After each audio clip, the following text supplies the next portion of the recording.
Good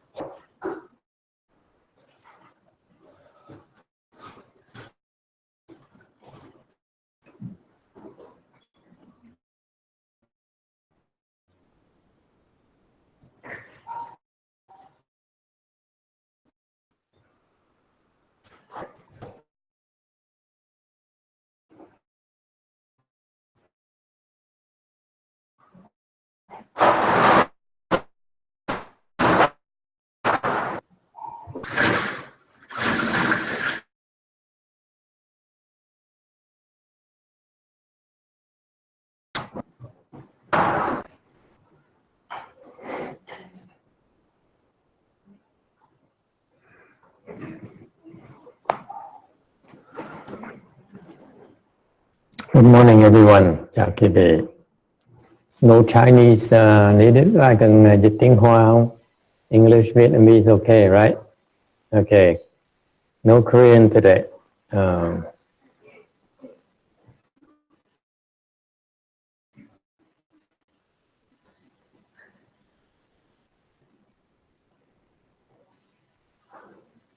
When I first started 21 years ago, it's a long time ago, 22 years ago. Lúc thầy bắt đầu thiền 22 năm trước. One of the reasons I tell you something very personal, cái chuyện riêng tư của thầy. One of the major reasons why I wanted to excel in Chan, một cái lý do mà rất chính mà thầy muốn học thiền, giỏi về thiền, because I always told, thầy có người nói thầy, the patriarchs and the great sages, tại vì mấy cái tổ sư, mấy cái vị thánh nhân nói rằng there's a way to generate tremendous amount of blessings, có một cách mà tạo được. Okay. Because coming from a business background, my fascination was how to become rich and powerful. Trước là cái thầy là muốn có giàu có, muốn có quyền thế. Okay. So it's fascinated by the concept of how do you become so rich and powerful, sao có thể thành giàu mà thành có quyền lực. And so there's a saying in Chan that if you practice Chan, you can generate a tremendous level of blessings. Thầy mới nghe nói là thiền nó có tạo rất nhiều cái phước báo. So wow, that's a way to go.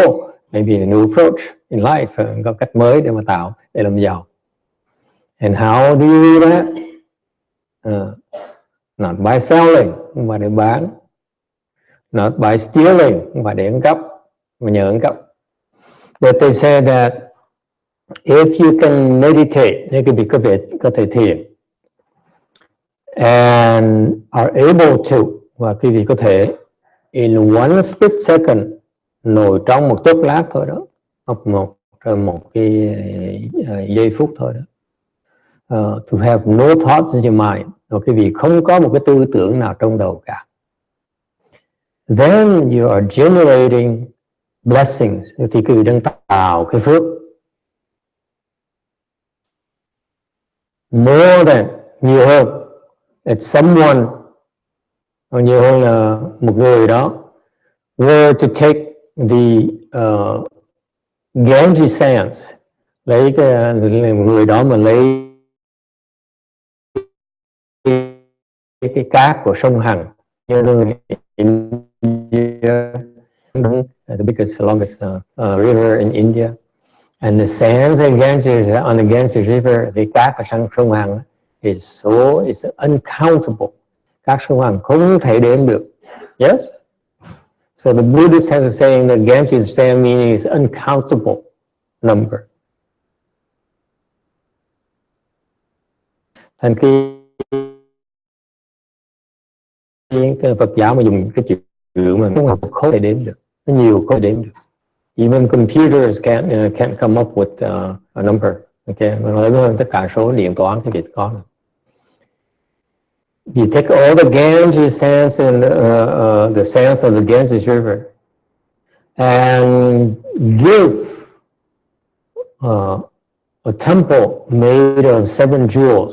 Và mỗi cái hạt cát sông Hằng đó, cái vị tạo ra một cái tháp, Phật tháp mà làm bằng thất bảo, made of 7 jewels, làm bằng thất bảo, có nghĩa là vàng bạc, mã não, trân châu này. So back then there are 7 kind of jewels, are gold, silver, modulins, and so on. Okay, lapis lazuli, and so on. So there are 7 jewels.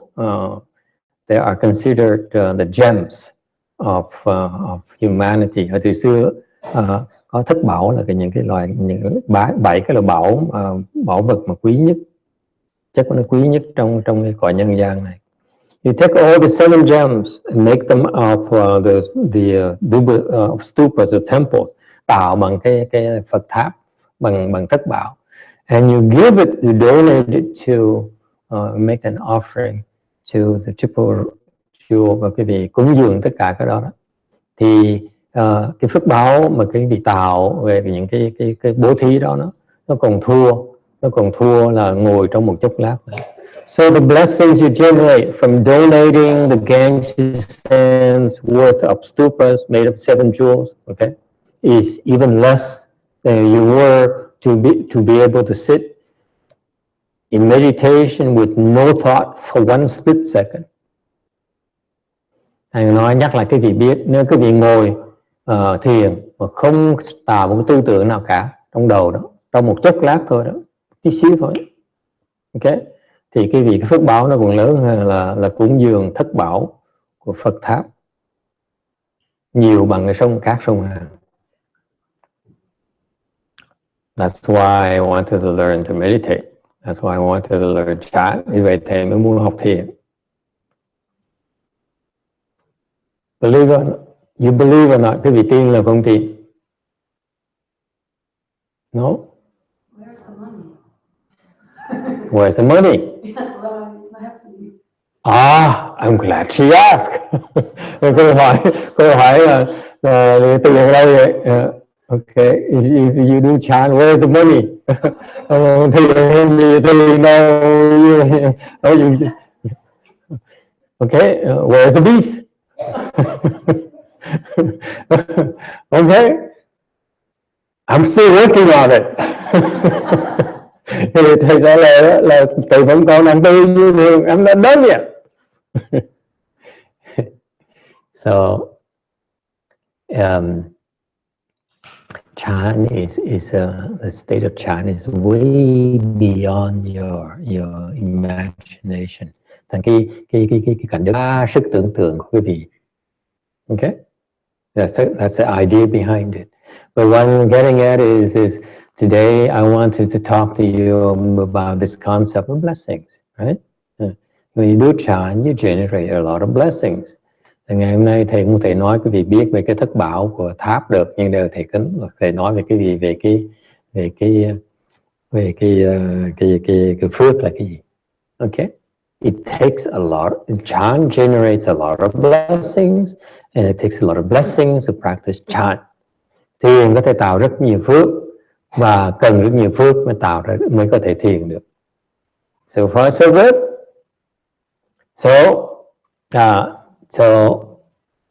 With no further ado, I'll tell you about this concept of blessings.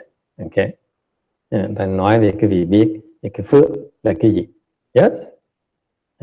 We talked about this a little bit last weekend. I prepared this last Saturday, but didn't have a chance because people asked too many questions. Tuần trước thầy chuẩn bị cái này cho quý vị mà không có thời giờ nói nữa, tại vì có những người hỏi những câu hỏi. Feel free, by the way, you feel free to ask any questions anytime. Thành quý vị cứ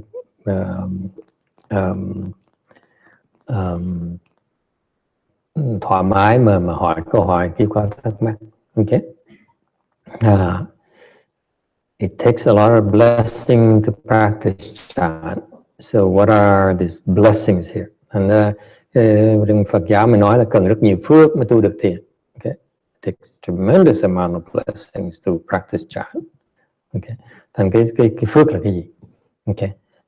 Blessings in according to the Buddha, phước theo Đức Phật dạy có 5 loại, the 5 kinds. Okay. The first kind is long life. Cái phước có 5 loại. Loại đầu tiên hết là cái thọ mạng. Okay. That comes first because without a long life, there's no point in having material things. Nếu không có sống được thì có làm cái gì? Của cải làm cái gì? So far so good. So long life is the first aspect of blessings. And cái khía cạnh đầu tiên nhất của cái phước là cái thọ mạng. Okay. So for example, in the U.S., in the developed countries, the lifespan is longer than in the poorer countries, in developing countries. Chẳng hạn như ví dụ, những cái nước mà cường quốc thì họ cái sinh mạng nhân dân họ dài hơn là những cái nước nhược tiểu. Okay, because improve hygiene, improve medical care, and so on and so on. Really, okay, so that's blessings. You have the blessings to live in a richer country. That's why your lifespan is longer. Agree? Okay. There's acupuncturists here. There's, you know. Okay, so what's the second aspect of long life, of blessings? Cái khía cạnh thứ nhì của phước là gì? Là you have wealth. Okay, you live long, you might as well have money to spend. You know, nice houses to stay in, nice cars to drive in, red Ferraris to drive in. You ask me. Bigger temples, you ask me. Nếu mà thầy thực sự mà thầy có phước thì that were blessed. Shana, I would be driving a red Ferrari and living in a big temple. Excuse me? Okay, so you agree with that. So part of blessing is that you have nicer things in life. You have possessions. You have wealth. Yes. The third aspect of blessings is that you have fame. Cái cảnh thứ ba của phước là cái danh. You know, you live long. You have your own things. But if people don't like you wherever you are, whatever you do, wherever you go, you're not very happy, are you? And nếu cái vị có sống lâu, cái vị có tài sản như đều đi đâu người ta cũng ghét mình thì đâu gọi là có phước đâu. Sống làm cái gì? What's the point living if people hate you? You know, you go to California to campaign, people, you know, rally and stage protest against you. I wouldn't call that blessed. Có cái ông chính trị gia mà giàu vậy, sợ mà nổi tiếng đang thấy ứng cử tổng thống mà tới đây có cảnh phòng nhà thì điện ta ghét, ta thù. It's amazing that guy can be so hated ever in history of this country, of presidential candidates. He has money. Okay, he's in his 60s, he's long life, but he's hated. That's why we've been called it being blessed. Yes? I would call it being cursed. But again, I'm not being political here. Yes? But the number 3 is more like good reputation, not fame, because he's famous. He is a fame. Yeah, good reputation. So fame belongs to good reputation is not just fame, but good reputation. You can be famous and be hated. Yeah, you don't want to be like Osama bin Laden. You're famous, you're infamous. Okay, I would call Trump as infamous, not famous. Yeah. Do I have? I need to have lots of people hating me? No. No, the fame here is that you have a reputation. You have the kind of good reputation. Yes, that's called blessings. And number 4, peace and bliss. Và thứ tư là an lạc. What's peace and bliss here? It's not happiness. For example, the people who are living down here in a desire realm do not have peace and bliss. Cái người mà sống cõi dục giới này không có được an lạc. If you're a human, you're supposed to have a lot of worries. Có loài người có nhiều cái lo âu. Yes or no? I worry about getting more. We have a lot of vegetables given to us every week. Now we worry about donating so that it's not wasted. Vì khổ dễ sợ lắm. Tuần nào tôi còn cho trái cây, cái đồ ăn nhiều, cái rau cỏ nhiều. Thì thầy có nhiều cổ nhiều như vậy là mỗi tuần phải lo là phải cho tam thôi nó hư. Okay, there's lots of worries. Okay, so there's no peace and bliss at all. I mean, personally, I experienced no peace and bliss. Another answer for you: what happened to the red Ferrari? Well, thành cái vị thấy an lạc là sao? In contrast, if you were to live in heaven, ngược lại nếu quý vị sống trong cái cõi trời đó, they're very peaceful, they're blissful. Những cái người cái bên cõi trời đó họ rất là an lạc. So if you truly are blessed in this human realm, you can experience peace and bliss in the midst of all this. Là cái người mà cõi nhân gian này mà có thực sự có phước đó, rất cảm thấy an lạc như thường.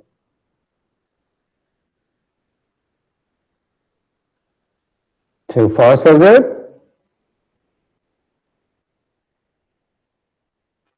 Okay, this is not happiness. Let me remind you. This is what the other religions call happiness, or world people call happiness. It's not. That happiness is not peace and bliss at all. It's called misery. It's called suffering. Người nhân gian mà gọi là cái đó, thực sự đối với Phật giáo cái đó gọi là khổ.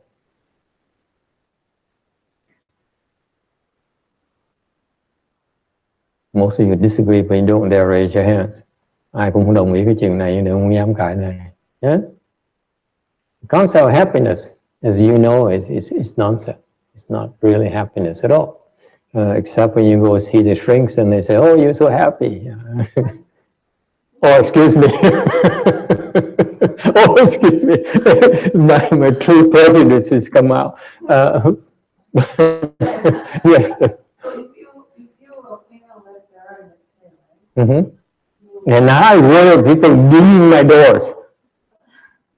I have absolutely no peace and bliss. But at least I have a red Ferrari. Well, I think if you really like a car and you really enjoy it, even better when you walk on it. About what? That, the kind of water that you walk on it. Really? You really think so? Suppose you have a red Ferrari and your door gets dinged. What do? Right? No. If you have a red Ferrari and your door gets dinged, thì hỏi câu này, nếu như quý vị có chiếc xe thiệt là sang trọng mà người ta tới làm mẻ, làm móp cái xe, cái cửa xe, quý vị làm gì bây giờ? What would you do? I'm asking you. She doesn't know yet. Yes, sir.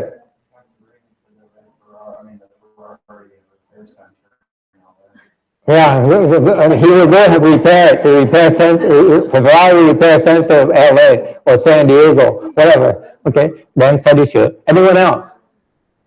See, that proves to me that you are not blessed. I buy another one.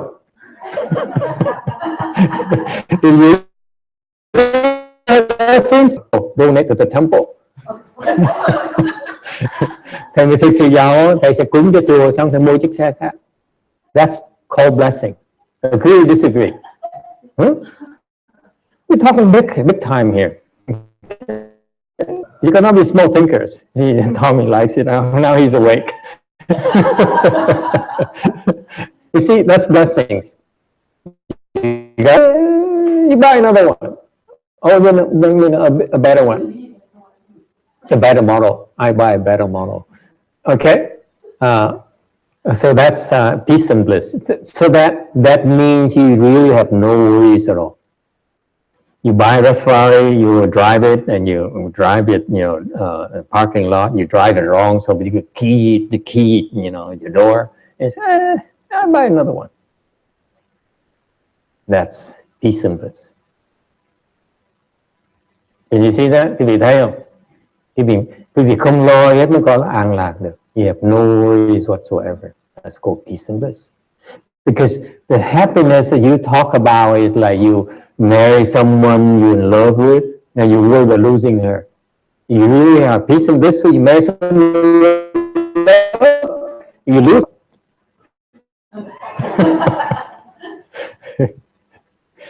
See, you guys are not blessed at all. That's why you don't know what that state is. Thành mới chứng minh cho quý vị biết.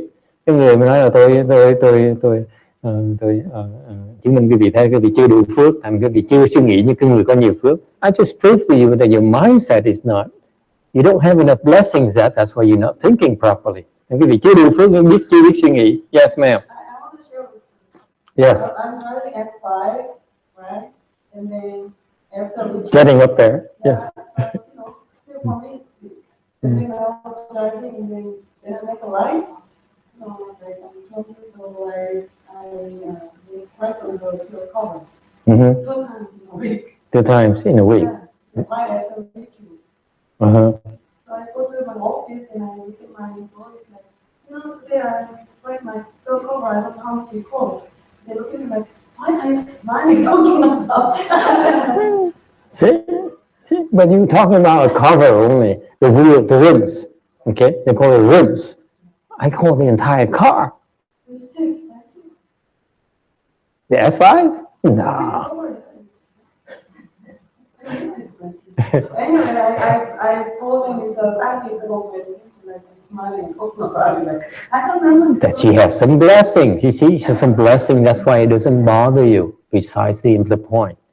Okay. Quý vị thấy không? Cô nói cô lái xe mà cô hút vào cái bánh xe nó bị hư. Cô tỉnh bơ, nó cái đó cô có phước. Okay. When you have true blessings, nothing bothers you. The losses don't bother you. Khi mình mà thiệt sự giàu, mất mát cái việc mình muốn lo gì hết đó. Agree, disagree. Okay, that's blessings. That's why you are always at peace and you always are blissful. Bởi vì cái an lạc là nhờ như vậy đó. Cái vì có nhiều phước, không có ai làm cái gì phiền não được. You're not afflicted at all. Okay? Another thing is, for example, you go to Brussels airport and you're supposed to get blown up by that ISIS thing, but peace here meaning that also includes safety. Somehow you delayed and you get a traffic jam, you didn't make it there on time, so that the bomb blows up without you there. That's called peace as well. See, that's safety. Okay? Is that clear? Okay, because if you live long but you only have 2 limbs missing, it's not quite blessings yet. Tại vì quý vị phải biết trường hợp mà quý vị mà sống lâu được, có tiền, có bạc, you have a long life, you're wealthy, you're light, but you have 2 limbs missing. That's not blessings. Yes? Cái gì chẳng hạn có sống lâu này, có tiền tài này, người ta có danh vọng này, tôi thích mùi hương mấy quý vị, nhưng để quý vị mà không còn thiếu một cái chân nữa, thì nó đâu gọi là có phước đâu. See that? The Buddha is very wise. Đức Phật rất là có trí huệ. Okay, and finally, what's number 5? Thứ 5 là cái gì? Sức khỏe, healthy.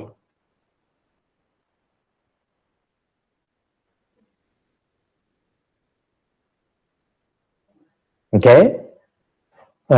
So what for? So let me explain to you. Let me go through this again just for your sake. Cho vì hiểu đi.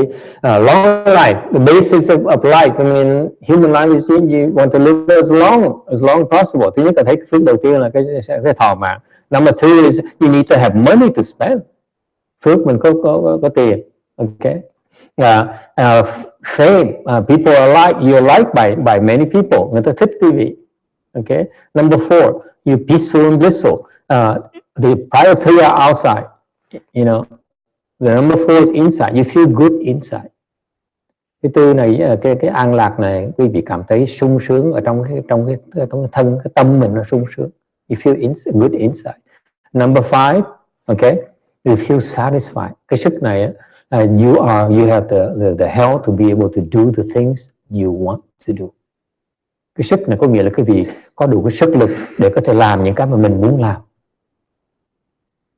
You want to go jogging, you go jogging. Huh? Does it make sense? And that's called blessings. Cái đó gọi là cái phước. You see, the Westerners, you Westerners think that the being blessed is that to have money. Not at all. It's not enough. Having money is not enough. Thành quý vị thấy quan niệm người Tây phương mà nghĩ là phước là giàu có là không phải là đủ. Okay.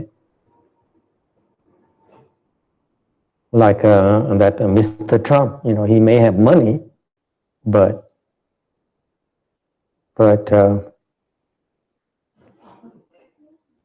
really he's not that blessed. Rõ ràng không có phước. Yes. Now the question earlier is what happened to the big temple and the red Ferraris?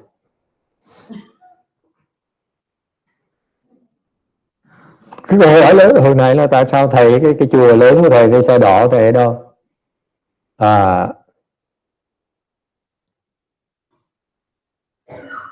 First you need to have the blessings. Thứ nhất là cái việc có phước. Then the money, the wealth is a materialization, the manifestation of your blessings. Thành cái tiền cái việc có đó. Let me give you another explanation, the concept of wealth you have, money you have. Cái tiền cái việc có đấy is only a withdrawal of your blessings. Cái tiền cái việc có đó, the money you have in your bank account, in your wallet, is a withdrawal of your blessings. Cái tiền cái việc có chỉ là rút cái phước của mình ra thôi. So if you don't have the blessings, you cannot have money. Okay, thành cái vị có nghĩa là nếu như cái việc cũng có phước, cái việc cũng có tiền được. Conversely speaking, just because you don't have money does it mean you are not blessed? Nó ngược lại, nếu cái việc cũng có tiền có nghĩa cái việc cũng có phước hay là sao? If you don't have money, sometimes it means that you haven't made a withdrawal yet. Những cái người mà không có tiền không có nghĩa là họ nghèo đâu nha. Không phải có nghĩa là họ không có phước đâu nha. Có nghĩa là thường có nghĩa là họ chưa rút tiền ra thôi.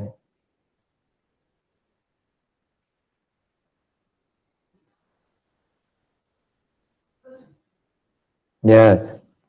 So let's say you have a lot of blessings from somewhere and you don't know why, and then you happen to make a lot of money, right? But then the Buddhists say if you enjoy your blessings, you be exhausted, right? Yes. So what if you spend the money most of time for the good things of other people? Does it count as you also spend the blessings for yourself? Why do you ask harder and harder questions? We have a limit in this temple. One hard question per day, okay? Ngày hỏi câu còn khó, thì có cái luật ở đây là chỉ hỏi một câu khó một ngày một lần thôi. Okay. All right. To the real question, let me paraphrase the question. Now is the concept of blessing. Now you understand more about what blessings are about. Okay.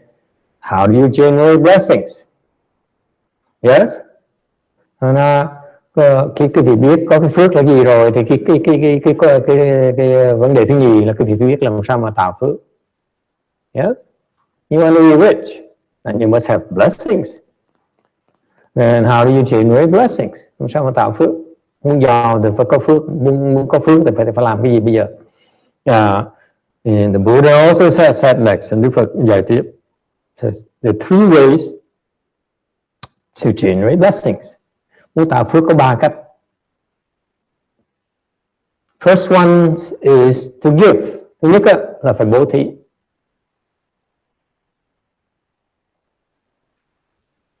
Okay? The first thing you do, the first thing you want to generate blessings is to practice giving. Nếu quý vị muốn tạo phước, việc đầu tiên quý vị phải làm là phải bố thí. Meaning, for example, if you have children, young age children, nằm công việc con nít mà quý vị có con cái mà nó còn nhỏ tuổi đó, you teach them to practice giving, phải dạy nó phải bố thí. You teach them to give them a dollar bill and say, go give and donate to Salvation Army, put it in the donation box, okay? Give it to a beggar, okay? That's practicing giving. Children have to be taught to give. Đối với thầy nói cái việc biết cái người mà cha mẹ khôn ngoan, biết dạy con cái, con cháu mình bố thí. It turns out that a lot of rich people, I know, they train their children that way. They biết nhiều người giàu lắm họ dạy con cái như vậy. One of the fundamental the ways they train their children is to give. Những người giàu họ chú muốn dạy con cái là bố thí.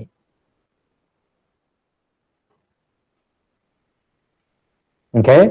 Unlike the Westerners or common people where they say you get rich by stealing, by marrying to rich. Okay? Okay. Cái người Tây phương là nghĩ là ăn cắp là giàu. No, when you steal you become poor. When you give you become richer. You become more blessed. Ăn cắp là cái vị nghèo, mà cái vị bố thí cái vị giàu.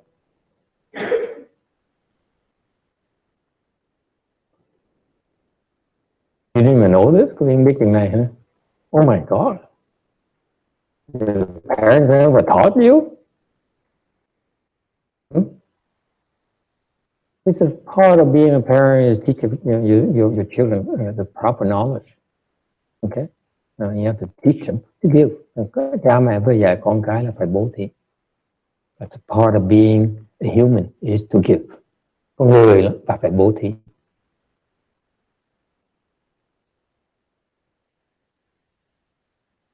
So far so good. That's how you generate blessings. Give. Okay? You don't have to give. This comes back to you. Mỗi lần quý vị bố thí như vậy mà quý vị biết bố thí thì có cái phước báo nó tăng gấp mấy, nó trở lại. Okay? For example, ví dụ, if you give to a poor person, chẳng hạn như quý vị bố thí cho một người nghèo, okay? It's not as good as to give to Đức Phật cho một người nghèo, không bằng bố thí cho một người. What is it from?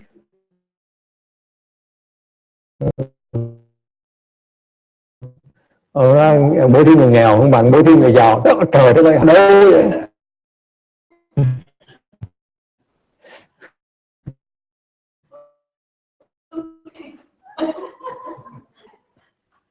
That's Korean Buddhism. Okay. Blue Mountain is American Buddhism. I don't know who your teacher is because sư phụ cô là ai? Horrible teacher. Nếu mà taught thầy sư phụ cô này chưa dạy cho cô cái căn bản của Phật giáo. I would not go to your teacher's temple anymore. Yes? Okay. So you give to a person is not as good as giving to, cho một người thua bằng bố thí một người who holds the five precepts, cái người có đạo đức.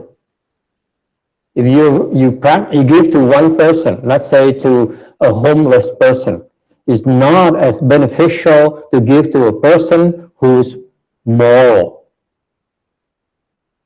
who keeps the rules of morality. Cái việc bố thí một người there's a rich, it's not as good to give it to a person who is moral. Okay. Thua bằng cái người bố thí cho người giữ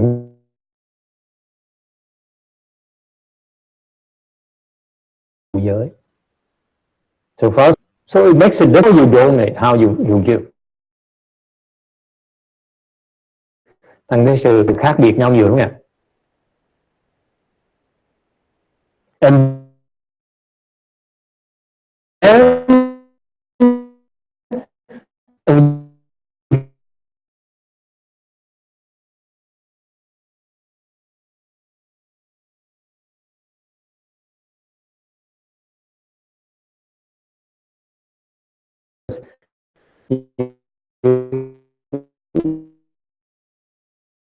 You give to, let's say, a stage.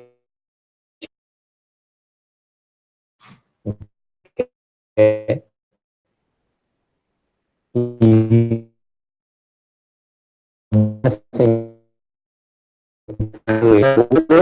Does it make sense to you?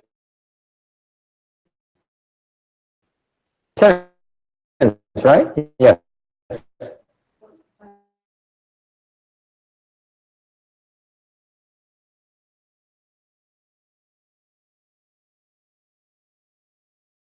Yeah.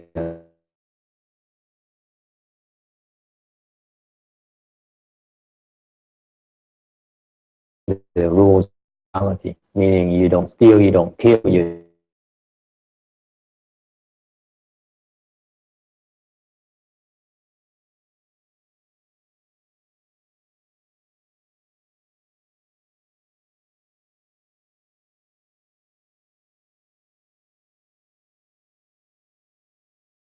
fix.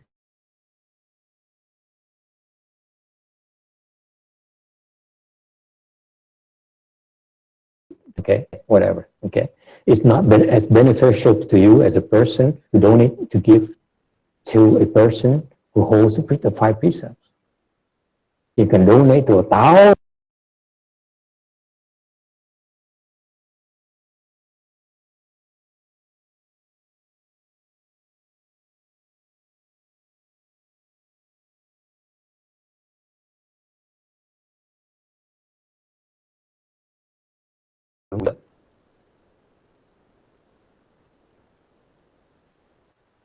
Yes. Let's say you meet somebody, it looks like confused and breaking the rules, which is not aware, but if you donate and then you know it's going to help.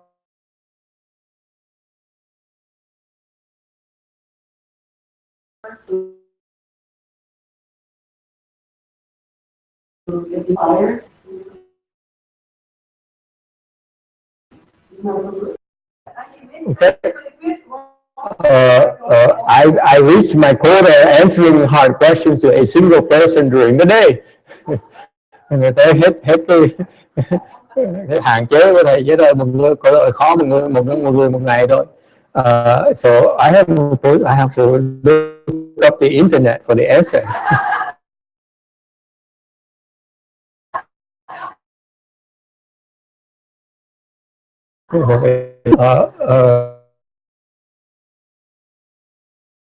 Okay, what I'm taught, I don't necessarily understand everything.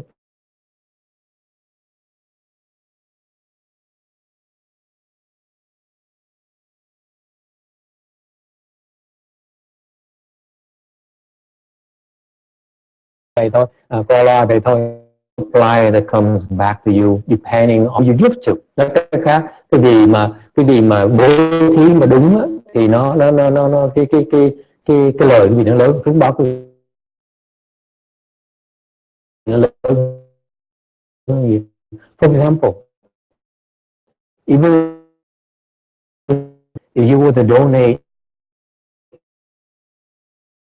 to bên Phật chúng ta nói cái gì chứ quý vị?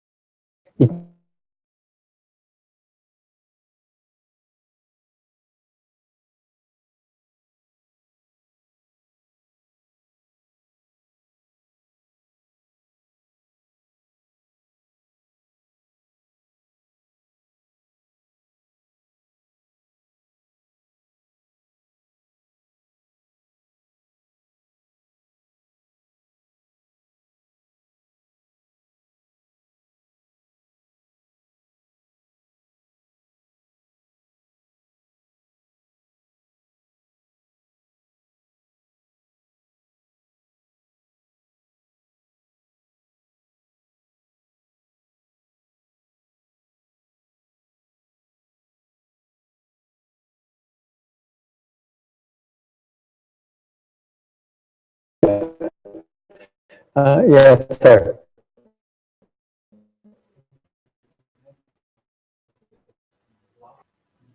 Yeah, who's the highest level blessing? Biết đó, cái người mà tôi biết là ai không? You know anyone? Có anh biết? Yes. Bodhisattva, no. Your parents, no. Bồ Tát, cha mẹ, no. Wrong. Yes. Anyone? Có ai biết không?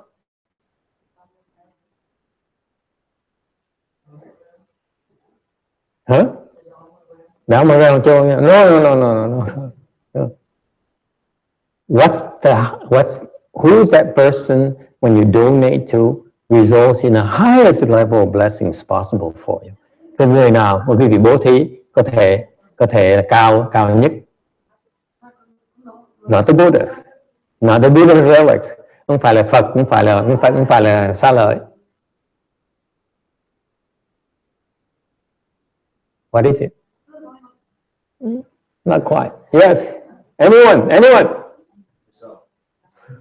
Yourself. So American. You didn't make a red flag to yourself. My God. Từ cho mình có cái gì không tệ thiệt á, mình you guys are so unoriginal. Yes, anyone. I know you won't know. Không ai biết thì mới nói. You donate to the person who free of thoughts. Cũng dường như cái người mà không có tư tưởng. Không có tư tưởng.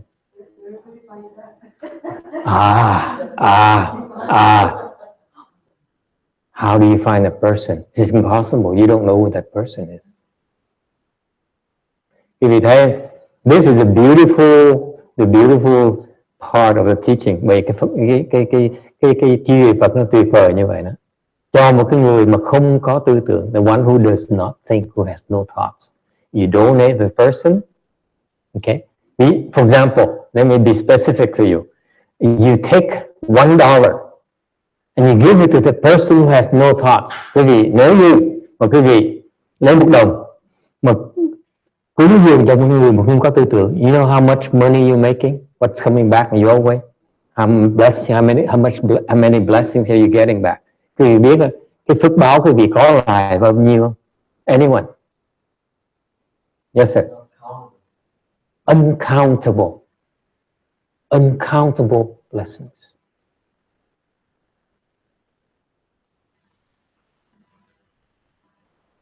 Không thể đếm được. Okay? If you find that person and you give to that person, your blessings is incredible. Cái phước quý vị nó không thể tưởng tượng được. Okay? Why? Tại sao như vậy? Why is even higher than a Buddha? Tại sao còn hơn ông Phật nữa? Why? Higher than Buddha. I know Buddha. Buddha has no thoughts, but you know, but his blessing you generate give the ability to the Buddha is not as high giving the person who has no thoughts.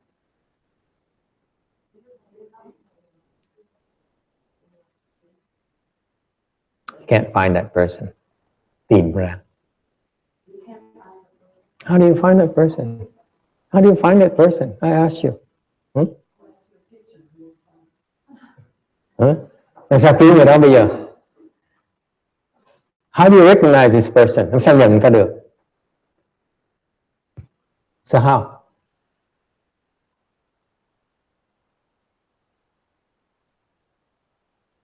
So what's the meaning? Like, that's right. You give. You don't think anymore. You don't say, oh, let me give to Mahayana. I don't give to Hinayana. Let me give to man. I don't give to woman. You know, let me give to pretty one. I don't give to ugly ones. No, you give. And you're lucky. You give. You don't discriminate. Okay. Then one day you get to someone who has no thoughts, and you're incredibly blessed. Thành cách mà quý vị giàu nhất là chỉ cho thôi, đừng có suy nghĩ. Nhưng một ngày đó quý vị sẽ cho, gặp đúng cái người mà không có tư tưởng, quý vị giàu không thể tưởng tượng. So that's why ultimately you give without discrimination. Và cuối cùng tối thượng cao nhất của bố thí là quý vị cho mà không có phân biệt. That's the only way that for you to get to the guy who has no thoughts, or the gal who has no thoughts. Because if you like some of my disciples, my teacher taught me now I know. I'm only giving to a person. I'm going to look, I'm going to hold my dollar and wait for that person who has no thoughts. Cái gì đừng có quá khôn. Bây giờ ông thầy tôi dạy đi, tôi biết rồi, tôi chỉ cần giữ một đồng là tôi đợi cái ông nào. Cái người nào mà không có tư tưởng tôi mới cho, tôi giữ dành để dành cái này. Là cái việc không bao giờ gặp được con người đó. You never be able to find that person. Never. Yes. That's why that we end up having the highest level of blessing. Cuối cùng cái người bố thí mà không phân biệt là cái người giàu nhất, có phước nhất. Is that clear?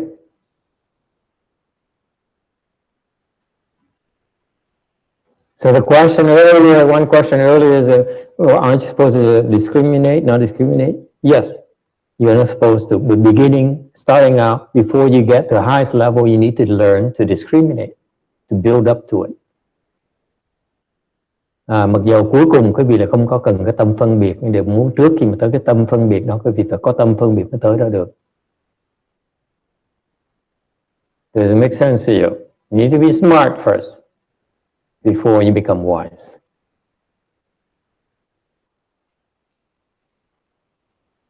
Questions? Yes. No. It is, but it's way below that. An lạc có nghĩa là cái không hay không? Cái an lạc là dưới, thấp dưới không, xa lắm. Okay?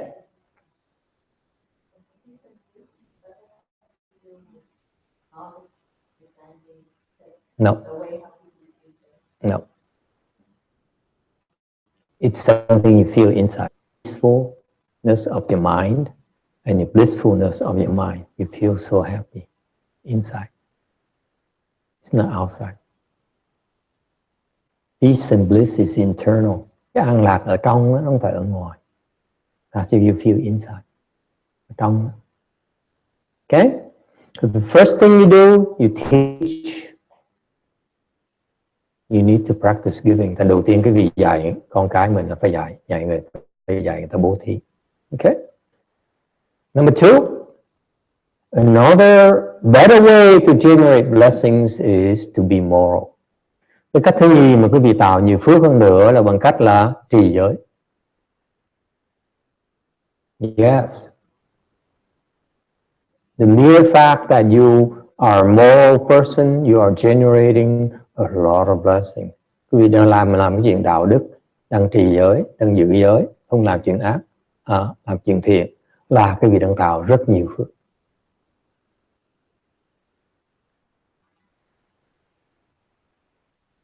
Questions? Most people don't realize it. Không ai biết cái chuyện đó. Did you know that before you can be a moral person, you have to practice giving? Nhắc cái việc biết. Trước khi mà trì giới là phải bố thí mới trì giới được. Những cái người cho hàng bên Phật giáo chứ quý vị mà chúng ta đó mà có cứ thọ ngũ giới mà cứ phái ngũ giới ngoài cái phàm giới đó, tại vì chưa đủ phước, không biết bố thí.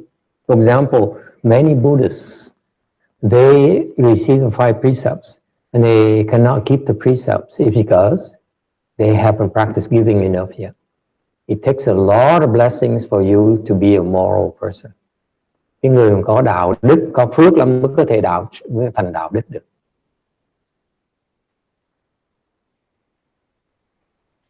Questions? This is a very important concept, fundamental concepts about life. Đây là những quan niệm rất là căn bản, rất quan trọng trong cuộc đời. And finally, what's the highest level of blessings that you can generate? Cuối cùng, cái mà cao nhất, cách tạo phước cao nhất mà quý vị có thể làm được là cái gì? Anyone, có ai biết không? Yes. Cultivation. He was here last Sunday. I remember his face now. Okay. Cultivation. That is chán. Thiền. Or Tà Bày Chán hoặc là Đại Bi Sám. Great compassion, repentance. Okay. 42 hands and eyes, hoặc là 42 thủ nhãn. Okay. All those are cultivation. Siêu sinh. Okay. Is it clear? And that's why it goes back and close. That goes back to the complete the circle in full. You practice and you practice and practice to the point where you generate no thoughts. You have the highest level of blessings possible. And quý vị thấy không? Quý vị ngồi tu thiền, tu hành tới cái trình độ quý vị không còn tư tưởng nữa thì quý vị giàu không thể tưởng tượng.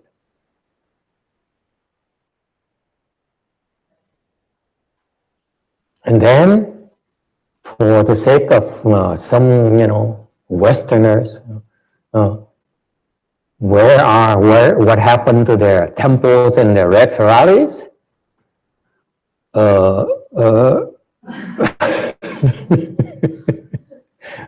Haven't made the withdrawal yet.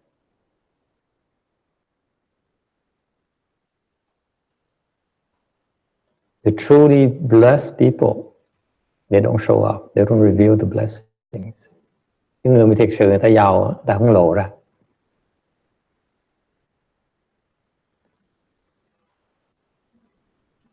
They don't show up. They don't want to be noticed.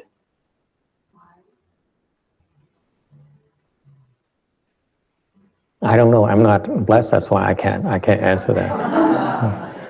Tại sao mình có phước mà không có lộ ra? Để nó trả lời không được, tại thầy không có phước trả lời cái đó không được. Help me out. Why is it you truly blessed, you're truly rich, you don't want other people to know? They jinx it, okay? They steal it from you. They come and harass you. Tới nó làm phiền. They come and borrow money from you, ask for money from you, ask for favors from you. Steal from you. Họ biết cái vị giàu có phước người ta tới, ta xin xỏ, mượn, hoặc là họ tới cắp của quý vị. Many reasons why you truly rich, you don't want people to know. Cái vị giàu, quý vị cũng cần muốn người ta biết.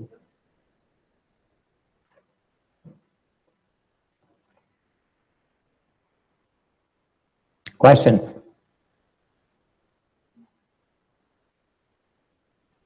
Okay, you have no questions, we can go to lunch on time for a change. Yes. Practice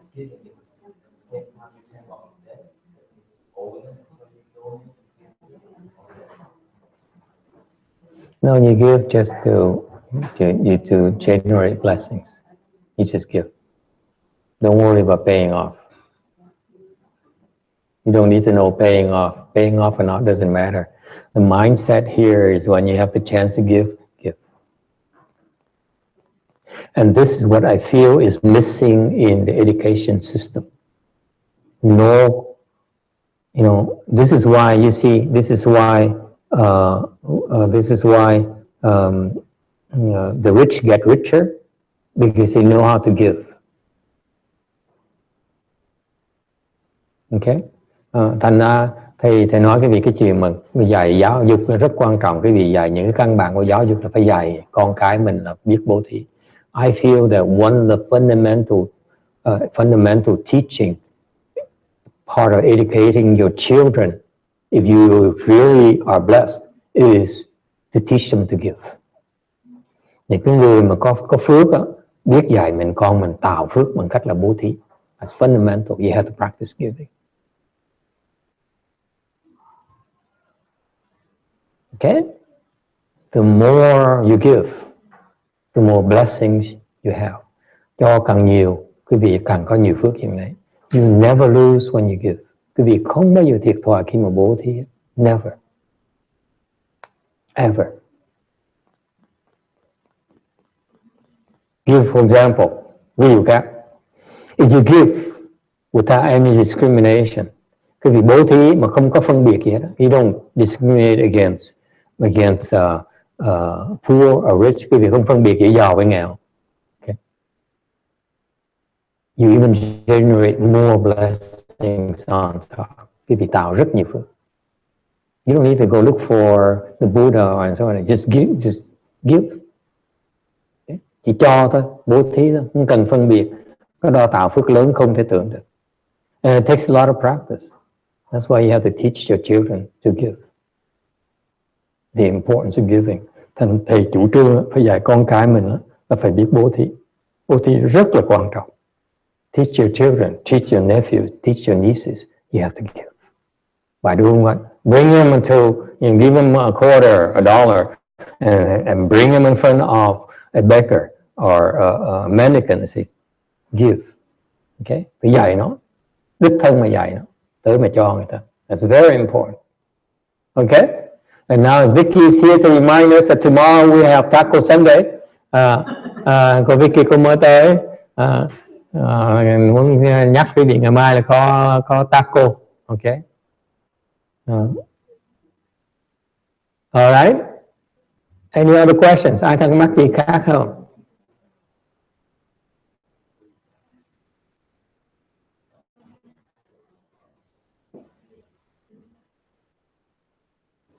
No questions? We can stop here and go to lunch. Không ai thắc mắc thì mời quý vị đi dùng trưa.